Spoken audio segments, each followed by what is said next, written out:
Forget stock market crashes, forget crypto scams. Five words brought the Indian IT industry to its knee. Before lunchtime, 1.8 lakh crores disappeared and vanished into thin air. Those five words were 25% outsourcing tax. Hi guys, welcome to today's video. Let's dissect the new Hire Act which America has placed on the IT companies outsourcing the products to India.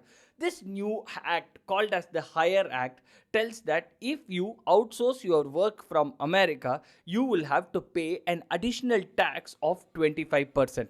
That is, if you are paying $100 and you're getting the job done in America, then it is going to be $100. But if you're going to outsource the same job to another country like India, then you will have to pay an additional 25% tax. So this is going to be a major problem for Indian IT companies like TCS, Wipro, because 60% of their total income comes from USA. Now the American IT companies will be starting to think, if I have to pay this 25% extra in a multi-million dollar deal, then I'm going to be losing more outsourcing than I do the job in America only. But the sad part is, these IT companies in America, also majority of them is run by Indian engineers in the background working hard. This bill comes into effect from January 1, 2026. But the real question is, why the bill is coming now? This is coming in the background of Trump's 50% tariffs on India and India not agreeing for those tariffs and India looking at alternatives.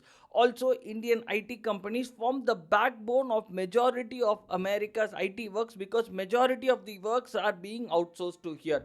But with this bill, everything might change. This was immediately felt in the stock market when the Nifty indexes of TCS, Wipro, once this bill was announced, fell. Now, already these companies are running at a thin profit margin of 18 to 22%. Now, think of adding 25% extra tax to it. Now, what will happen? This profit margin will become actually unprofitable and you will be running on losses. Also, if you try to hike your prices, you are essentially gift wrapping these projects to go to other countries like Puerto Rico and other areas where the prices are going to be less. So, you are stuck in a situation where the tax is high.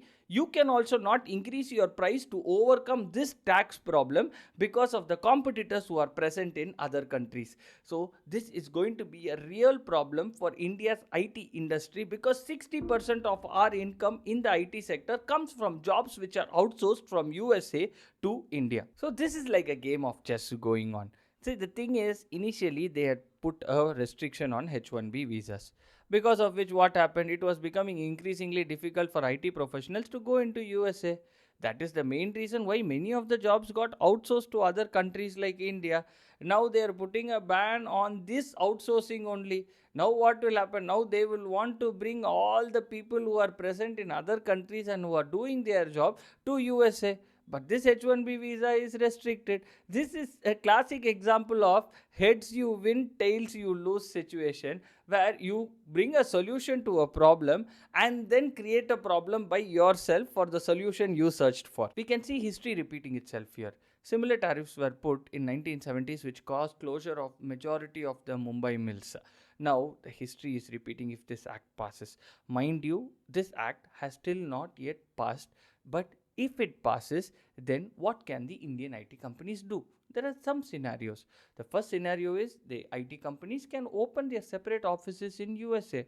But this is not a cost-worthy probability because the entire fact that you're running the operation in India only gives you the profitability. Opening the office in USA is going to subtract all that profitability. The second option they have is you can buy some US IT firms at exorbitant prices and get into the US based revenue system. That is also going to cost you millions. The third scenario is going to be a hybrid model where half the project is run in USA, half the project in India. But the coordination is going to be a nightmare in this. So we can see that this bill is going to be a major disadvantage for Indian IT sector. So let's wait and see what happens and whether this bill gets passed. Do let me know what is your opinion about this bill in the comments below.